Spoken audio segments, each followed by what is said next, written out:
Hello everyone, welcome back to my channel law पर चर्चा। और आप सभी लोगों के लिए एक बहुत ही इंपॉर्टेंट सीरीज मार्च से लेके आ रहा हूं which basically talks about Supreme Court judgments 2025। In this particular series जो कि आपको डेली में आपको एक सेशन देखने को मिलेगा, इसमें जितनी भी इंपॉर्टेंट जजमेंट सुप्रीम कोर्ट की 2025 के में देखने को मिली हैं, वन बाय वन हम लोग जजमेंट को कवर करते आएंगे। आपको जजमेंट का नाम थंबनेल के ऊपर ही देखने को मिल जाएगा और आपको पूरी की पूरी जजमेंट में आपको समझाऊंगा। एंड एज यूजुअल पीडीएफ आपको मेरे टेलीग्राम ग्रुप पे मिल जाएगी मिनिस्ट्री ऑफ लीगल अफेयर्स में। ये जो आपकी सीरीज है, इसमें जो जितनी भी हम लोग इंपॉर्टेंट जजमेंट्स कवरेंगे, ये सारी की सारी जजमेंट्स वही होंगी जो कि आपके जुडिशरी एग्जाम के लिए इंपॉर्टेंट जजमेंट्स हैं। मैं और किसी भी एग्जाम के लिए यहां पे बात नहीं कर रहा हूं। अगर आप कोई भी लॉ रिलेटेड एग्जाम दे रहे हो, जुडिशरी एग्जाम दे रहे हो, क्लैट का एग्जाम दे रहे हो, तब आपके लिए जजमेंट इंपॉर्टेंट रहेगी।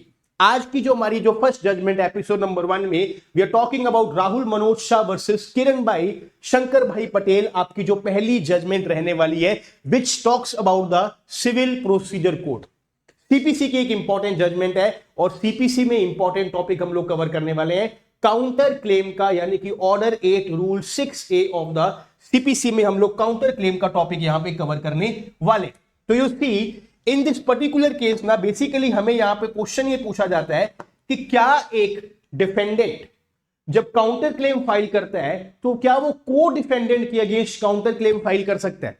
तो इस टॉपिक को समझने के लिए पहले मैं आपको थोड़ा सा इसका क्रक्स समझाऊंगा कि देखो, अगर हम लोग नॉर्मली एक सीपीसी के एक प्रोसीजर की बात करें तो हमें क्या पता है कि फर्स्ट ऑफ ऑल हम लोगों को एक प्लेंट फाइल करनी पड़ती है।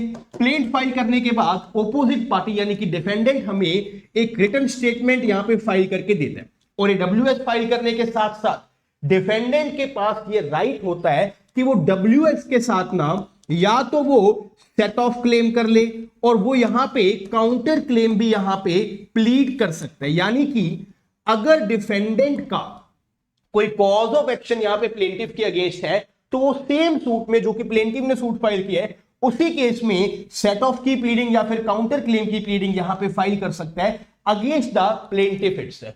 और यहां पे सिंपल सी बात है कि अगर मान लो ए ने यहां पे सूट फाइल किया बी के अगेंस्ट और ए के पास यहां पे क्या था, ए के पास एक कॉज ऑफ एक्शन यहां पे था अगेंस्ट द बी, तभी तो ये सूट फाइल किया। But in the same suit अगर बी के पास भी एक कॉज ऑफ एक्शन है अगेंस्ट द प्लेंटिफ तो वो यहां पे काउंटर क्लेम या फिर सेट ऑफ फाइल कर सकता है। सेट ऑफ की बात करी जाए तो सेट ऑफ हमें दिया गया है order 8 rule 6 of the civil procedure code में। एंड काउंटर क्लेम की अगर बात करी जाए तो हमें दिया गया ऑर्डर 8 रूल 6A में हमें यहां पे काउंटर क्लेम के रिगार्डिंग बताया गया है। राइट, इन दोनों में डिफरेंस क्यों होता है वो हम लोग कभी और क्लासेस में करेंगे। बट आज की जो जजमेंट है इसमें हम लोग क्या देखने वाले हैं कि बेसिकली जब यहां पे डिफेंडेंट काउंटर क्लेम फाइल कर रहा है तो प्लेंटिफ के खिलाफ कर रहा है। राइट, प्लेंटिफ ने सूट फाइल किया, डिफेंडेंट ने यहां पे उसके अगेंस्ट काउंटर क्लेम फाइल कर दिया। क्या डिफेंडेंट अपने ही एक को डिफेंडेंट के अगेंस्ट क्या वो काउंटर क्लेम फाइल कर सकते हैं? Very very important question. ऐसा क्वेश्चन है जो कि आपको एग्जाम में नॉर्मली इजिली ऐसे क्वेश्चन आपसे पूछे जा सकते हैं। तो यू सी बेसिकली हमारे पास यहां पे इशू क्या है, the issue in this particular case is can a defendant file a counter claim solely against a co-defendant under order 8 rule 6A of the civil procedure code। इसको अगर मैं आपको chart form में समझाऊं तो आपको क्या समझना है, यहां पे यू सी कि भैया ए ने यहां पर सूट फाइल कर दिया अगेंस्ट बी एंड सी, यानी कि देयर आर 2 और मोर देन 2 डिफेंडेंट्स, 2 या 2 से ज्यादा यहां पे डिफेंडेंट है। और यहां पे ए ने प्लेंट को फाइल कर दिया। प्लेंट को फाइल करने के बाद जब यहां पे बी ने अपनी डब्ल्यूएस फाइल करी ना तो बी ने यहां पर एक काउंटर क्लेम भी फाइल कर दिया। किसके अगेंस्ट? अपने ही को डिफेंडेंट सी के अगेंस्ट यहां पे एक काउंटर क्लेम को फाइल कर दिया। अब यही क्वेश्चन है यहां पे कि भैया काउंटर क्लेम बेसिकली एक क्रॉस सूट की तरह काम करता है कि भैया अगर ए ने बी के खिलाफ सूट फाइल की है तो बी यहां पे ए के खिलाफ काउंटर क्लेम फाइल कर सकता है। क्रॉस सूट उसको माना जाएगा और सारे के सारे जो प्लेंट के रूल्स हैं वो काउंटर क्लेम के ऊपर भी एप्लीकेबल होंगे। बट वहीं पे क्या बी अपने को डिफेंडेंट के अगेंस्ट क्या एक यहां पे काउंटर क्लेम फाइल कर सकता है? ये बेसिकली हमारे पास यहां पर बन जाता है एक issue in this particular case. तो यू सी हमें लॉ कहां पे दिया गया? लॉ हमें दिया गया order 8 rule 6A of the civil procedure code में, जो कि यहां पे बात करता है कि डिफेंडेंट अगर चाहे तो एक काउंटर क्लेम को सेटअप कर सकता है अगेंस्ट द प्लेंटिफ के अगेंस्ट वो यहां पे सेटअप कर सकते हैं। यू सी अब सिंपली बात है कि भैया क्रॉस सूट है तो इट मींस ऑलरेडी ए और बी में कोई कंटेस्टिंग इशू था, ए ने बी के खिलाफ सूट फाइल किया, यानी कि ए का कॉज ऑफ एक्शन था, A had a conflict of interest with the B and B का conflict of interest with the A था, तो बी ने यहां पे काउंटर क्लेम फाइल कर दिया। अगर यहां पे ओरिजिनल सूट में बी और सी जो कि को डिफेंडेंट्स है उनमें कोई कंफ्लिक्टिंग इंटरेस्ट ही नहीं है, यानी कि there is no actual suit going on between these two parties, between the co defendants, तो बी यहां पे सी के अगेंस्ट डायरेक्टली काउंटर क्लेम कैसे फाइल कर सकते हैं, जब कोई ओरिजिनल सूट तो उन दोनों के बीच में हुआ ही नहीं। Unless and until there is some contesting interest between these two parties, यहां पे बी अपने ही को डिफेंडेंट सी के अगेंस्ट काउंटर क्लेम फाइल नहीं कर सकता है। ये हमें सुप्रीम कोर्ट ने इस जजमेंट में बताया, वेरी वेरी इंपॉर्टेंट पॉइंट। और काउंटर क्लेम के रिगार्डिंग आपको पता है कि आपको नॉर्मली एग्जाम में मेंस में क्वेश्चन देखने को मिलते रहते हैं, और ये कोई बहुत मुश्किल पॉइंट नहीं है कि भैया काउंटर क्लेम अपने ही को डिफेंडेंट के अगेंस्ट फाइल करना वैलिड है या नहीं है। The answer is not. और आपको रीजनिंग क्या देनी है, सिंपली हमें यहां पे क्या बताया गया by the supreme court, a counter claim is in the nature of a cross suit. एक क्रॉस सूट होता है which is maintainable only against the plaintiff and not against the को डिफेंडेंट। वो को डिफेंडेंट के अगेंस्ट यहां पे maintainable नहीं होगा। Allowing such a counter claim against co-defendants would distort CPC procedure and cause procedural unfairness. Procedural unfairness यहां पे देखने को मिलेगी, जिसके कारण यहां पे बी अपने ही को डिफेंडेंट के अगेंस्ट यहां पे सी के खिलाफ काउंटर क्लेम फाइल नहीं कर सकता। ये हमें यहां पे पॉइंट देखने को मिल रहा है, राइट। अब इसी के साथ इस केस में एक और इंपॉर्टेंट पॉइंट हमें देखने को मिला, यानी कि इन दिस पर्टिकुलर केस हमारे पास यहां पे दो इश्यूज आ जाते हैं। इश्यूज हमारे पास, पहला इश्यू हमारे पास क्या आया कि क्या एक डिफेंडेंट अपने ही को डिफेंडेंट के अगेंस्ट काउंटर क्लेम फाइल कर सकता है। The answer is no. Defendant can not claim counter claim against his co defendant, against his co defendant, जो कि हमें पहले इश्यू का आंसर देखने को मिला। अब सेकेंड इश्यू जो हमारे पास यहां पे आया ना, वो ये आया कि इन केस अगर हमें काउंटर क्लेम फाइल करना ही है तो काउंटर क्लेम को फाइल कब तक किया जा सकता है।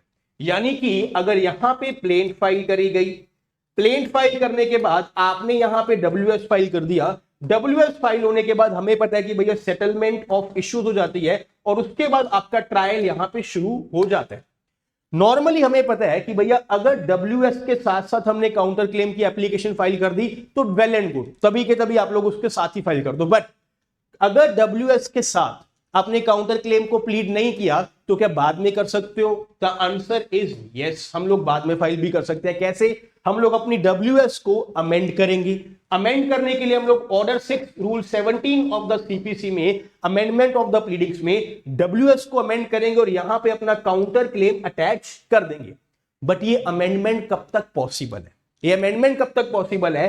तो लॉ हमें क्या बताता है ना, इसके लिए सुप्रीम कोर्ट की एक लैंडमार्क जजमेंट है जो कि मैं आपको इसी क्लास में बताऊंगा। लॉ हमें क्या बताता है कि भैया देखो यहां पे ना दो कंडीशंस आपकी फुलफिल होनी चाहिए। पॉइंट नंबर 1 कि डिफेंडेंट का जो कॉज ऑफ एक्शन था जिसके बेसिस पे वो काउंटर क्लेम फाइल कर रहा है, that cause of action should have arisen before filing the return statement. Before filing the return statement, यानी कि जब यहां पे आपने डब्ल्यूएस फाइल करी इससे पहले ही आपका यहां पे कॉज ऑफ एक्शन प्लेंटिफ के अगेंस्ट आ जाना चाहिए, तभी आप लोग काउंटर क्लेम फाइल कर सकते हो। चाहे वो यहां पे आए, चाहे वो प्लेंट से भी पहले का आपका कॉज ऑफ एक्शन हो, हमें फर्क नहीं पड़ता, हमें फर्क नहीं पड़ता। बस provided with in limitation period होना चाहिए, लिमिटेशन पीरियड के अंदर होना चाहिए, सिंपली बात है। बट अगर ये डब्ल्यूएस के बाद आपका कॉज ऑफ एक्शन अराइज हो रहा है तो आप काउंटर क्लेम फाइल नहीं कर सकते। यानी कि point number 1, cause of action should have arisen before the return statement. चलो जी, रिटर्न स्टेटमेंट से पहले हमारे पास कॉज ऑफ एक्शन आ गया, बट डब्ल्यूएस के साथ साथ हमने काउंटर क्लेम को प्लीड नहीं किया, तो अमेंडमेंट हम लोग कब तक कर सकते हैं? लॉ हमें क्या बताता है?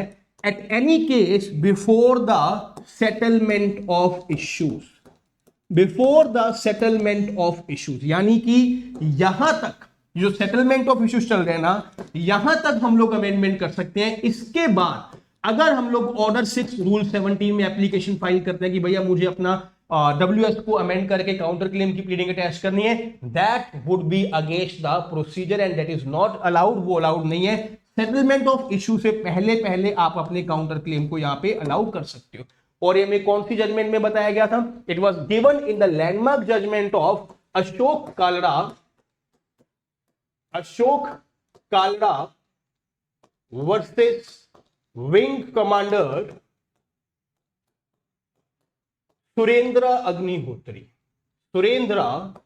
अग्निहोत्री। ये एक आपकी लैंडमार्क जजमेंट है, 2020 सुप्रीम कोर्ट की लैंडमार्क जजमेंट है, जहां पे हमें क्या बताया गया था कि काउंटर क्लेम के केस में कॉज ऑफ एक्शन अराइज हो जाना चाहिए कब से?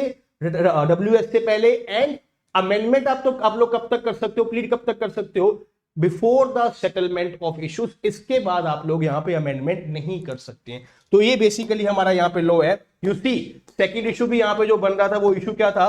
कैन अ काउंटर क्लेम या फिर amendment be permitted after the issues are framed? The answer is no. उसके बाद यहां पे अलाउड नहीं है। Amendment sought after framing of issues is generally impermissible, especially when it changes the nature of the case or introduces a new claims, right? तो ये आपकी important judgement है सुप्रीम कोर्ट की, और इसी तरह से आपको सारी की सारी सुप्रीम कोर्ट की 2025 की जितनी भी इंपॉर्टेंट जजमेंट्स है वो मैं आप लोगों को कवर करवाता रहूंगा इस पर्टिकुलर चैनल पे, लॉ पर चर्चा में। चैनल को सब्सक्राइब करना मत भूलना, और चैनल में इस सारी की सारी जो पीडीएफ है जो आपको मैं पढ़ा रहा हूं वो आपको अवेलेबल मिलेगी मेरे टेलीग्राम ग्रुप पे, मिनिस्ट्री ऑफ लीगल अफेयर्स में। आप मुझे यहां पे फॉलो कर सकते हैं, प्लस आप लोग मुझे इंस्टाग्राम पे फॉलो कर सकते हैं वासुदेव मोंगा के नाम पे, डायरेक्टली इसको स्कैन करके। और इसी तरीके से आपको डेली एक अच्छी से अच्छी जजमेंट आपको देखने को मिलती रहेगी। सारी की सारी इंपॉर्टेंट जजमेंट जो कि आपके जुडिशरी एग्जाम और लॉ रिलेटेड एग्जाम्स के लिए इंपॉर्टेंट है, उन्हीं जजमेंट्स को हम लोग यहां पे कवर करेंगे। इस सीरीज को अपना प्यार दिखाएं, नीचे कमेंट करें, वीडियो को लाइक करें, चैनल को सब्सक्राइब कर दें। I will see you guys again. जय हिंद, टेक केयर।